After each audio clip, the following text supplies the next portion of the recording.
You're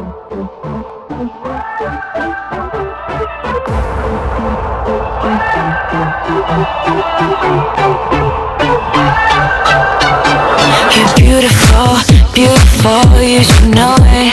You're beautiful, beautiful, you should know it.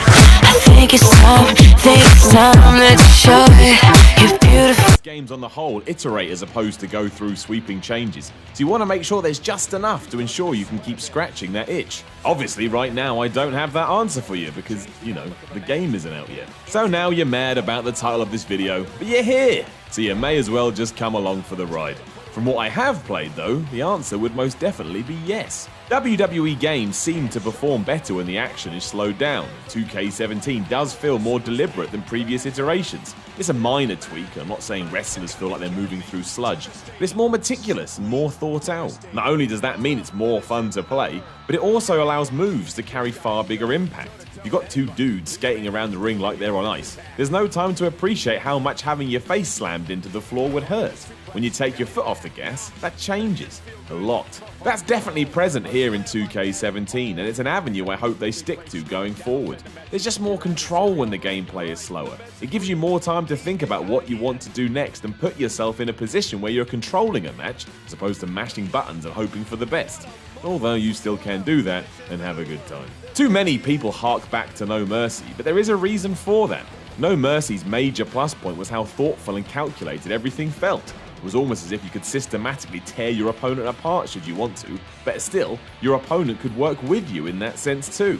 We all know wrestling games should be built for co-op as opposed to being more of a fighting experience, so you can literally work the matches. But until then, slowing everything down is definitely the way to go. It just makes the wrestling flow out a bit more. Outside of that, it's business as usual, but all the little things do feel more refined. Reversals are easier to pull off, but not to the point a match is just going to be running rings around each other, and momentum boosts and stamina seem far less intrusive and designed more to try and restore balance. So kind of like Mario Kart when that guy at the back gets all the good weapons, but nowhere near that frustrating. Then, of course, are the backstage brawls. Making a return since the PS2 days, they're a very fun distraction, especially as you can hurl your opponent into pretty much everything your eye can see, like fake legal assault.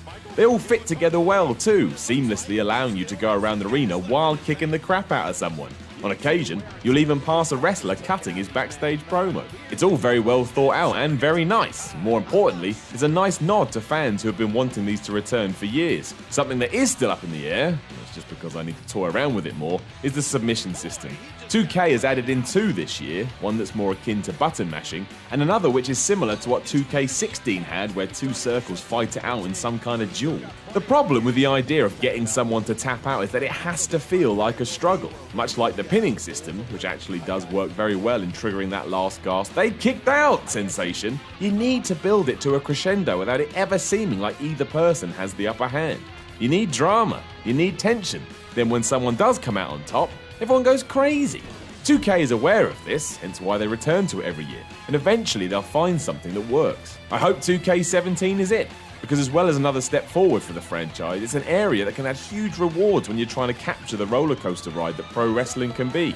Especially if I'm Ric Flair and I want to work the leg before locking in the figure four.